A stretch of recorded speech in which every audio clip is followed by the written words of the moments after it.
السلام عليكم ورحمة الله وبركاته. ان شاء الله لو بتتابعوني لأول مرة، دي قناتي، انا منى ايوب. هنعمل مع بعض الشنطة اللي انتوا شايفينها دي. هي شنطة كروشيه بطقم جلد. الطقم زي ما انتوا شايفين ما شاء الله المكونات بتاعته جميلة، وكمان اللي هسيب لكم اللينك بتاعه، لينك الجروب يعني، في صندوق الوصف. استخدمت خيط قطان حوالي 500 جرام من خيط القطان. اول مرة اشتغل بيه، بس النتيجة جميلة، وكمان حبيته جدا في الشغل، وفيه لمعة، وكمان الشغل بتاعه كويس. طقم الجلد بقى بتاعي مكون من ايه؟ اول حاجة هو مكون من قلاب ومعاه القفل بتاعه كده اللي بثبته في جسم الشنطة. سهل جدا في التنفيذ، وكمان القاعدة دي عبارة عن قاعدة بيضاوي، ويعني هي مناسبة لشنطة متوسطة الحجم، مش كبيرة ولا صغيرة. وكمان الايد دي ايد صغيرة، وايد كروس بتتضيق او بتطول وتتأثر على حسب ما انتي حابة.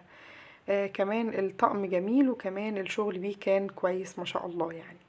انا هستخدم ابرة 3.5، وده لان الفتحات بتاعة القاعدة بتاعتي صغيرة. هبدأ كده من الجنب، همسك الخيط وهبدأ ادخل كده من الجنب، وهبدأ من هنا علشان القفلة بتاعتي على طول بتاعة السطر تبقى في الجنب، مش بتبان بعد كده. هسحب الخيط بتاعي من الفتحة، وبعد كده اخد بالي بس ان الخيط ده هقفله بس الاول، وبعدين اضيق كده، واخد بالي ان الخيط ده هشتغل عليه علشان يبقى تحت الشغل بتاعي او الغرز بتاعتي. هدخل تاني، وبعدين اسحب الخيط واعمل غرزة حشو تانية، وبعدين لسه برضو هدخل في نفس المكان، وبعدين اسحب الخيط بتاعي. بخلي بالي ان الخيط اللي معايا هو يعني بيبقى تحت الشغل وانا شغالة، هوريهولكوا دلوقتي.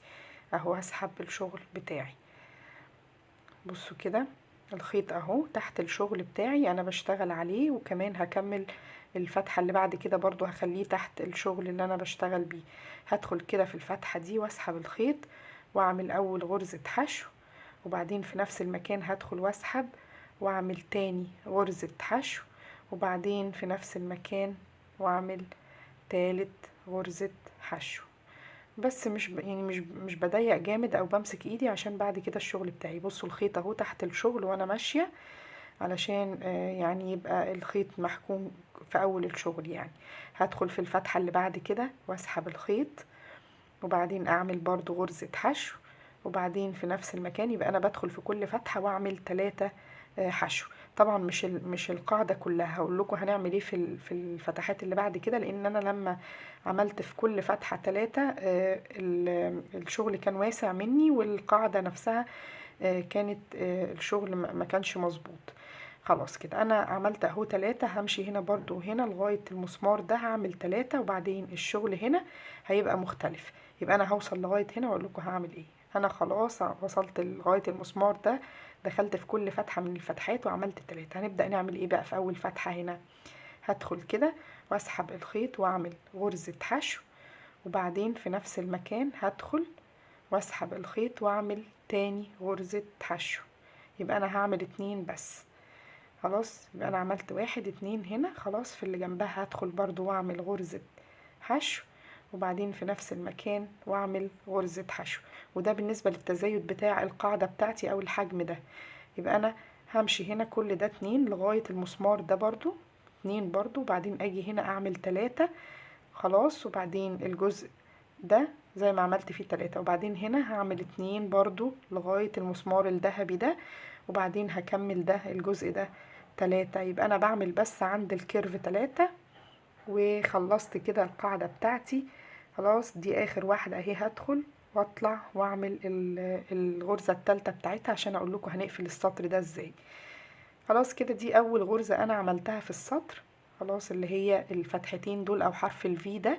طيب انا بعمل ايه؟ انا بدخل في الحلقة الخلفية بتاعت حرف الفي واسحب واعمل منزلقة عشان ابدأ الشغل بتاعي. اشد بس ايدي كده المنزلقة بتاعتي. بصوا بقى احنا هنشتغل ازاي. هنعمل واحدة ارتفاع، وبعدين هدخل تاني في الحلقة الخلفية دي، وفي عندي حلقة اهي اللي هي الباك بتاع الغرزة يعني، في حلقة خلفية تانية للغرزة. هطلع كده واعمل اول غرزة حشو، وبعدين هحط علامة عشان اعرف ان دي اول السطر بتاعي. هقفل كده العلامة، وبعد كده هبدأ ادخل برضو في الحلقة الخلفية والحلقة اللي هي التانية بتاعت الغرزة بتاعتي، واعمل غرزة حشو، وبعدين هدخل تاني في الحلقة الخلفية، هي واحدة بس في الحلقة من الحلقة الخلفية، يعني من حرف الفي، وبعدين معاها الجزء ده من الغرزة، واشتغل غرزة حشو. يبقى انا هشتغل السطر ده كل ده، السطر ده عبارة عن غرزة حشو في الحلقة الخلفية، وكمان في الجزء اللي هو الخلفي بتاع الغرزة بتاعتي. همشي السطر كله بنفس الطريقة من غير اي تزايد. انا مش بعمل تزايد خالص في الشنطة، لان انا عايزة حجمها ما يكبرش. طبعا انتي لو حابة الشنطة كبيرة اكبر من كده وهتستخدمي خيط اكتر، هتكبري وتعملي تزايد في الاركان. خلاص كده انا خلصتها. هشيل العلامة بتاعتي علشان اقفل السطر ده، ونبدأ الغرزة بتاعتنا اللي هي بتاعة الشنطة. يبقى ده عبارة عن بس سطر ارتفاع. دخلت كده في المكان بتاع العلامة وهقفل بمنزلقة، ودخلت في الحلقتين مع بعض. هطلع كده واحدة ارتفاع وهلف الشغل بتاعي عشان اعمل اول غرزة في السطر. طب ليه لفيت الشغل ده؟ هقول لكم انا عملت كده ليه. هدخل كده في الحلقتين مع بعض واعمل منزلقة، ودي اول غرزة في السطر بتاعي. هحط فيها علامة علشان اعلمها ان هي دي اول غرزة انا هقفل فيها السطر. عملت منزلقة. الغرزة اللي بعد كده هاخد لفة على الابرة وادخل في الغرزة اللي بعديها في الحلقتين مع بعض واعمل نص عمود. معايا 3 على الابرة، هطلع منهم كلهم بغرزة واحدة، وبعدين اللي بعديها اعمل منزلقة. خلاص، وبعدين اخد لفة على الابرة وادخل في اللي بعدها واعمل نص عمود. انا كده خلي بالكم بشتغل الوش بتاع الشغل بتاعي هو ظهر الشنطة. ليه بقى؟ عشان الغرزة دي الظهر بتاعها هو ده الشكل بتاعها، يعني او الظهر هو ده اللي فيه الشكل بتاع الغرزة. فانا بمشي على طول كده، واحدة منزلقة واحدة نص عمود، وهفضل شغالة على الظهر لغاية فوق. بصوا كده، هسحب اهو، بصوا ده الغرزة بتاعتي اهي بانت اهي، دي ظهر الغرزة بتاعتي. هفضل شغالة السطر كله بنفس الطريقة، مرة منزلقة مرة نص عمود. هدخل هنا هعمل منزلقة، يبقى الغرزة اللي وراها على طول غرزة نص عمود، وهكذا لغاية ما اخلص السطر كله. خلاص كده السطر خلص. خلاص انا اخر حاجة اهو هعملها، هدخل هنا واطلع واعمل منزلقة، دي اخر غرزة في السطر. وبعد كده هشيل العلامة بتاعتي، وبعدين زي ما انتوا شايفين اهو، وهدخل في الغرزة دي، وبعدين اسحب الخيط بتاعي بمنزلقة، وبعدين اعمل واحدة ارتفاع علشان ابدأ السطر الجديد. هسحب كده الخيط واعمل غرزة ارتفاع. طيب انا عندي هنا هعمل ايه؟ هبدأ كده في نفس المكان اللي انا ارتفعت منه واعمل اول غرزة في السطر، فهدخل واعمل منزلقة، وهي دي اول غرزة بعد الارتفاع. الارتفاع طبعا ما يعتبرش غرزة، لان احنا بس بنرتفع عشان نبدأ السطر الجديد.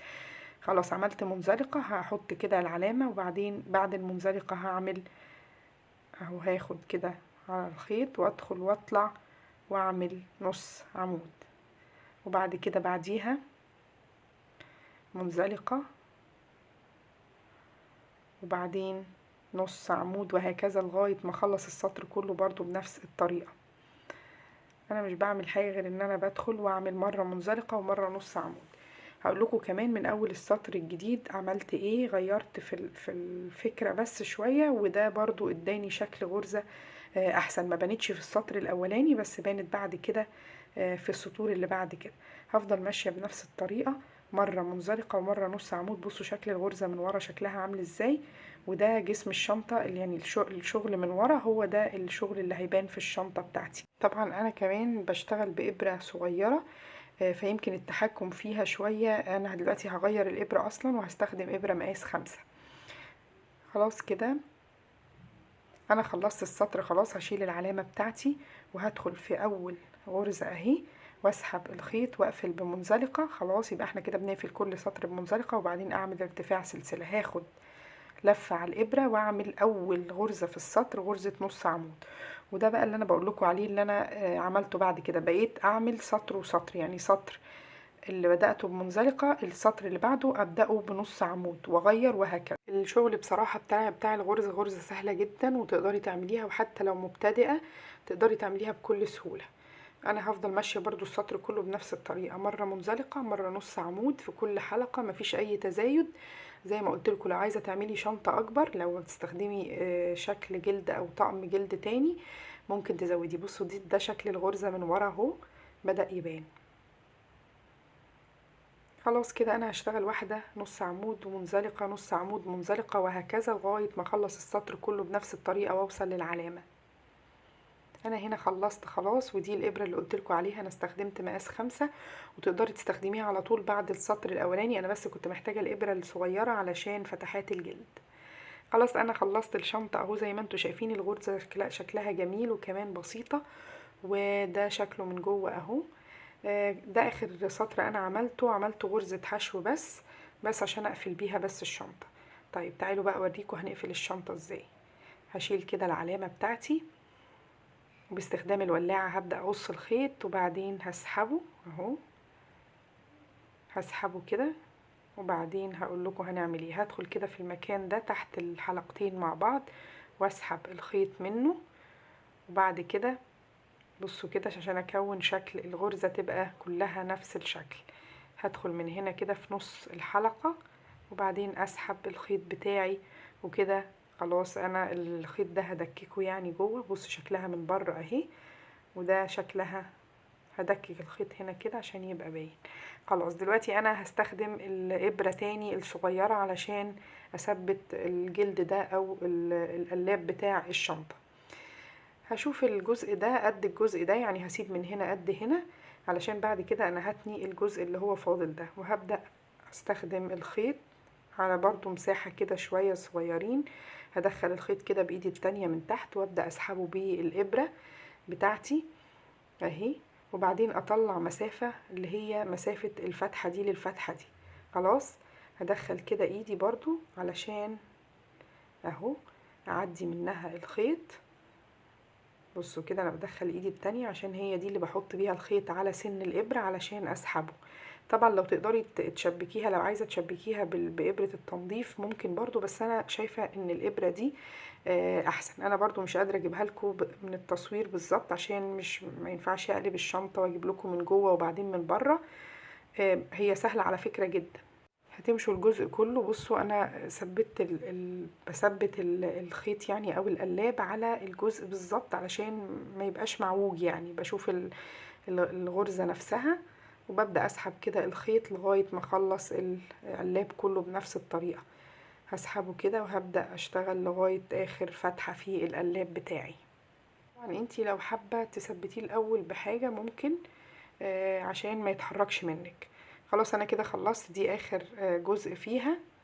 هقص كده الخيط باستخدام الولاعة، وبعد كده بصوا بقى هنثبت الحتة دي ازاي. هدخل كده من هنا، هسحب الخيط، يعني هدخل من الفتحة دي بس بره السلسلة اللي انا عاملاها، واسحب الخيط بتاعي، وبس كده خلاص هيبقى عندي الجزء بتاع القلاب خلص. والجزء بتاع الخيط ده سواء الناحية دي او الناحية دي هبدأ ادككه جوه واثبته كويس جدا في جسم الشنطة. خلاص كده هقول لكم هنعمل ايه. دلوقتي هنثبت القفل. القفل سهل جدا، مجرد فيه من ورا كده انا بعمله باستخدام البنس او بالابرة، وبعد كده بشوف المقاس بتاعه المناسب او المكان المناسب ليه، بحدده وببدأ ادخله، وباستخدام بثبته كويس، وباستخدام البنس كده هدخل الاول الحديدة دي بتاعته، وبعدين باستخدام البنس هبدأ يعني اقفله كويس علشان يبقى ثابت.